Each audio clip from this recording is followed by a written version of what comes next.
And I was a bit more on time this week. Yeah. Okay, Zyuohger 2 and Guy 19... Not Guy, Ghost 19, sorry. Um, I consider this another good episode from Zyuohger, which is making for a much more positive experience than last time. Immediately following up on where they left off, and making it a good character building piece between Tusk and Yamato. I'm finally getting the names in my head very quickly this season for some reason. Except for the enemies. Anyways, Tusk is still pissed off about the whole misunderstanding with the champions things. I actually have the Zyuohger wiki page up. Champions credentials, or as the wiki is calling it, the king's credentials. The Zuo changer thing. And takes it from Yamato and stalks off. Pretty much because he's just pissed off about being stuck here and not in his own world, and, just being forced out of his comfort zone. You can kind of understand that. Well, as the others are more, they'll get back in time, and Yamato's going to help them out in the meantime, considering, them being here is kind of his fault. Yamato is at least owning up to it, which makes me continue to think of him better than the last two protagonists who really didn't do that. They never owned up to their faults and mistakes. And Yamato, at least, I can get a sense that, well, he's naive, he's not idiotic, he's being responsible, he's being, he's reining in the others. So he's, I guess the best way to phrase it would be he's self-aware. Yeah, that works. And, from what we've been getting about his backstory and consistent characterization, in that if the show revolves around him, it's more that he's this congealing element between these various plots over stealing the show from the rest of them. I mean, in this episode where Leo, Sarah, and Amu are, amazed at the wonders of the everyday human world, because, we have the tall metropolitan structures and the whole Tokyo landscape, which is so different than the brief snippets we saw of the Zuman world, which seems more, I don't want to say low-tech, but it's more in tune with nature in that they don't seem as obstructive to their surrounding environment. Yeah, if that makes sense. And, the comedy is pretty much coming from a difference in culture and understanding of societal nuances, which works for comedy since they are not human, and thus Yamato has to, as I said, rein them in and, teach them a bit about what's expected, and, you can't go swimming in a fountain or the like, or, climb public trees, or just get things without paying for them, which are all three things that Sarah, Leo, and Amu respectively do in this episode.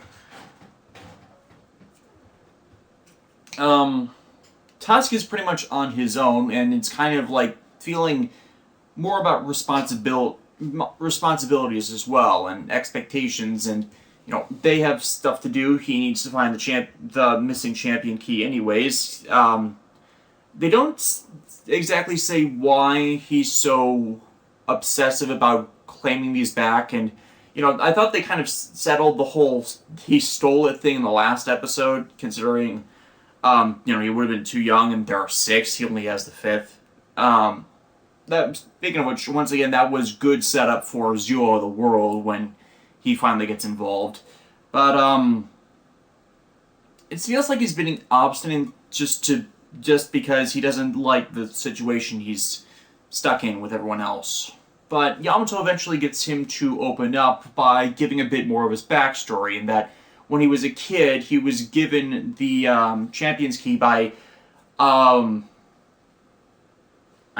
misnaming that again, the Champion Symbol thing, by an Eagle Man, which explains his, why he transforms into Zyuo Eagle, and how the man saved him when he was injured after being obstinate and running away, and that encounter kind of informed his life philosophy about everyone being connected, and deciding to pay the kindness he was shown when he was in a bad place forward, with them being, out of their depths. So it's kind of, like I said, the show revolving around Yamato wouldn't be so bad this time, because he's showing all of these better aspects of himself, compassion, and how he's being supportive to the others and, their own intricacies to truly bring them together. Unlike what they failed to show with Wright and what they failed to show with Takaharu, he is actually bringing the team together as a team. Instead of, forcing them out of the limelight and to support solely him. I think they're still doing that a bit with how he's the core of the combinations, and how in this episode, Tusk and Yamato were the ones to put the big beat down on the monster of the week. But it feels more cohesive to what was going on in the episode versus blatant showing off and stealing the credits of the others. So we're already getting good character focuses here, and it's tying into the toyetic stuff with like Zyuohger, in that this episode they showed off its 1-5-4 combination, which includes Tusk and Amu in its combination, to contrast last week where it was Yamato's, Leo's, and Sella's out of kind of nowhere, and it even plays off of that continuity as well, with Amu saying that, no, we're first come, first to serve this time. And, it worked because it's fitting Amu's personality, for a lack of a better term, from what we've been shown of the series so far. And I like the mech combination. It doesn't seem like it looked that good, especially with what we were shown for the toys, but in action it kind of works, even though the mecha fight was once more short.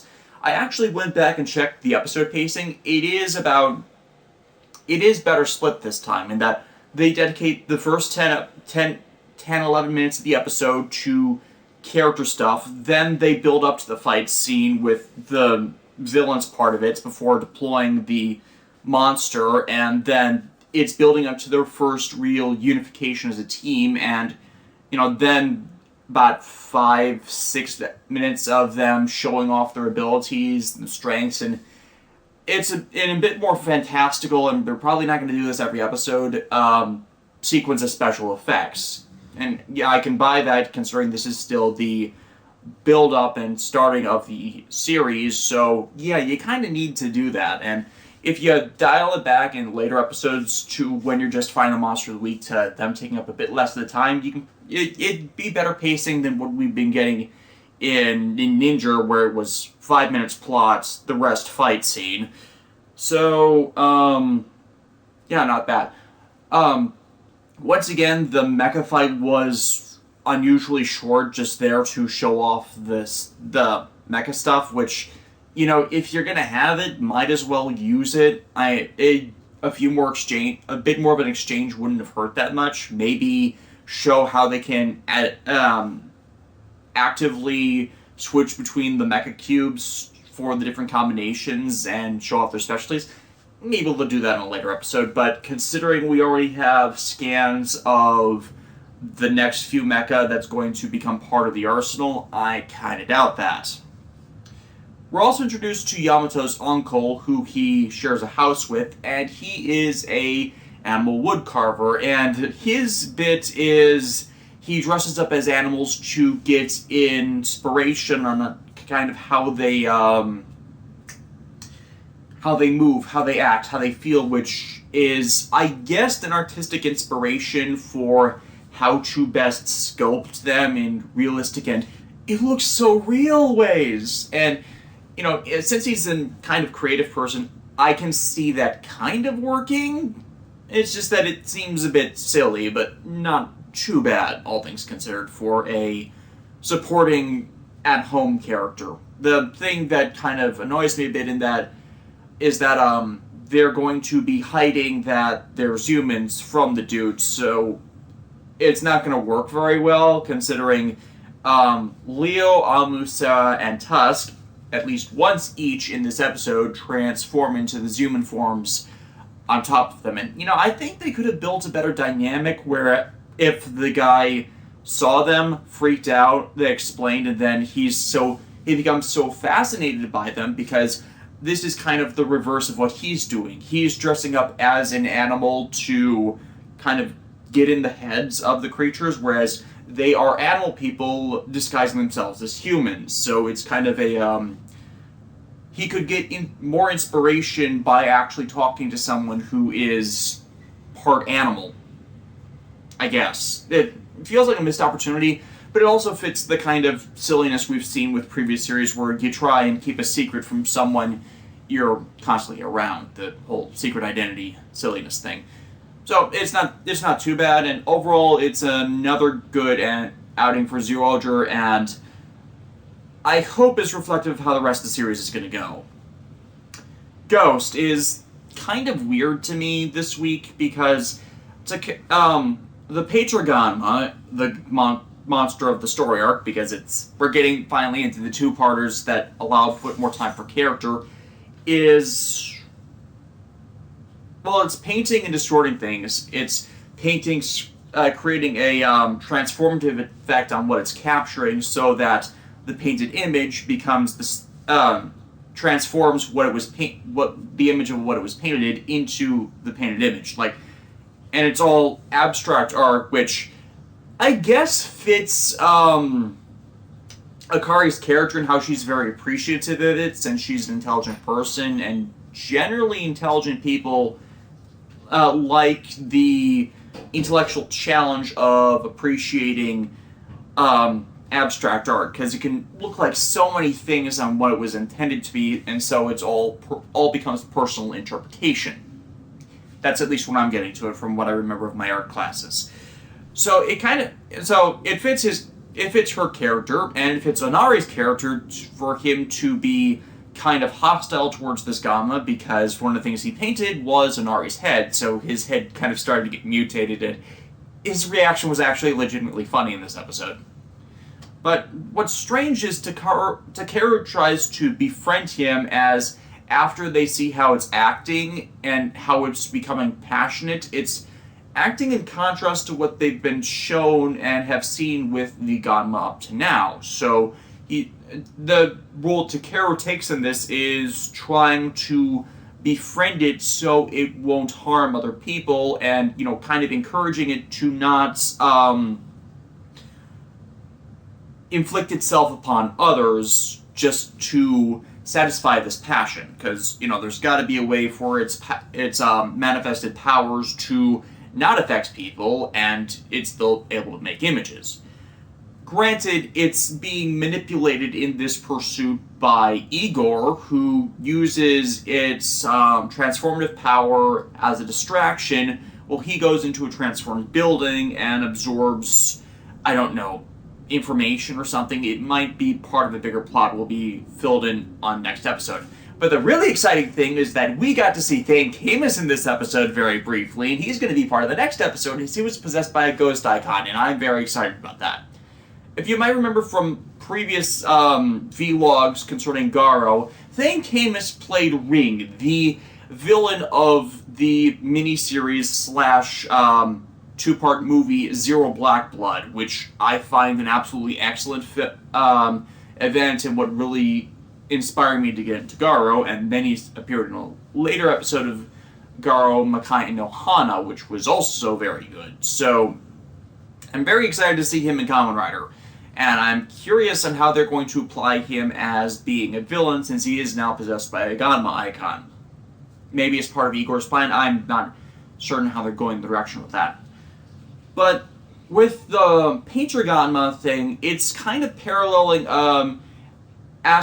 something that's going on with Alan and Makoto as well, in how he's had his Necrom icon possess Makoto, and thinking this is true friendship, in that now Makoto is pretty much a yes-men doll to him, and he thinks that's what it is, what friendship is, what true friendship is, because, now it's everything I say goes with this other person, that's companionship to him. That's how twisted the Ganma world is, and what it considers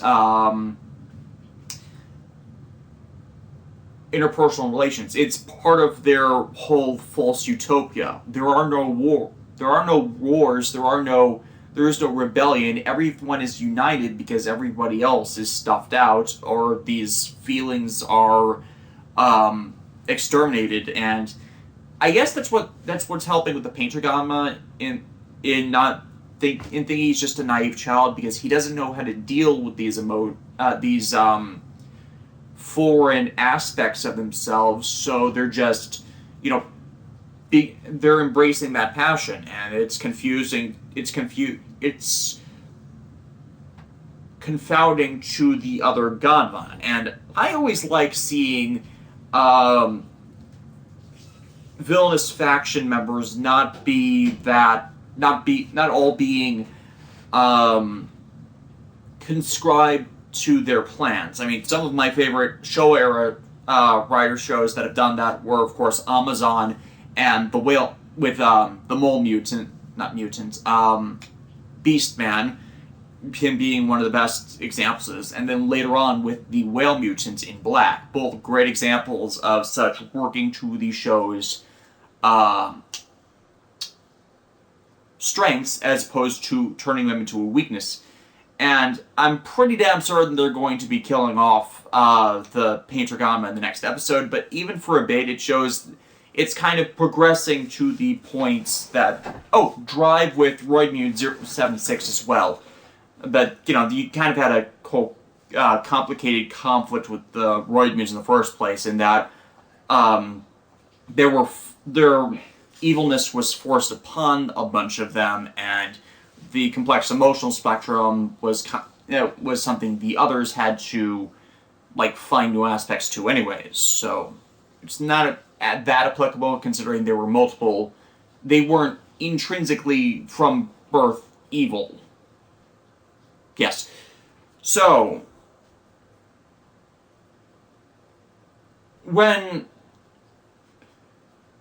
how should I phrase this? It's getting into Alan's head a bit more, and we've needed that for a long time, and that he doesn't know what these human emotions are, and how Kanan and Mikoto have kind of already started to wake him up, so his previous adherence to that is kind of, reinforcing the doctrine amidst, what's the phrase? Beginning to dissent to it, because he's been shown examples that conflict with that ideology. And of course, once we're getting that informed, we're starting to see more of the Ganma royal family that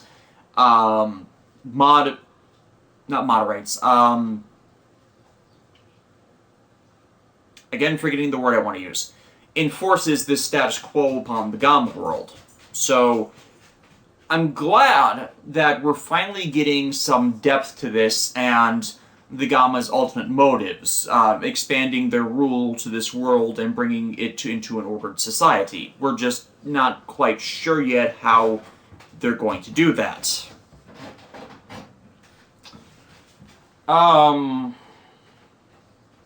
Oh, and this week's icon companionship was with Ben K, and we finally see something that I have been wanting to see for quite some time. In the Token Boost form, we see one of the base level form change icons used with it, specifically with Ben K in the battle. And it is much more powerful, and I want to see more of that, at least a few more before we finally get to Grateful Machine in the next month. You don't have to do all of them, it would be more, what's the phrase? I want to see with Musashi, okay? I want to see Token Boost with Musashi on it, in just an old burning red swordsman form. Yes. Because I can't remember if they did that or not, or if it was just with Goemon, or... yeah. So I feel it would look better, considering Token Boost is all red. So yeah, that's pretty much all I got for right now. I know a new Garo series is coming soon, so I gotta be looking out for that for these recaps. I'm looking forward to next week's Zyuohger episode where they're focusing on Amu, and hopefully there'll be something interesting coming from the Painter Ganma next week. And until then, I'm Shinta. See y'all later.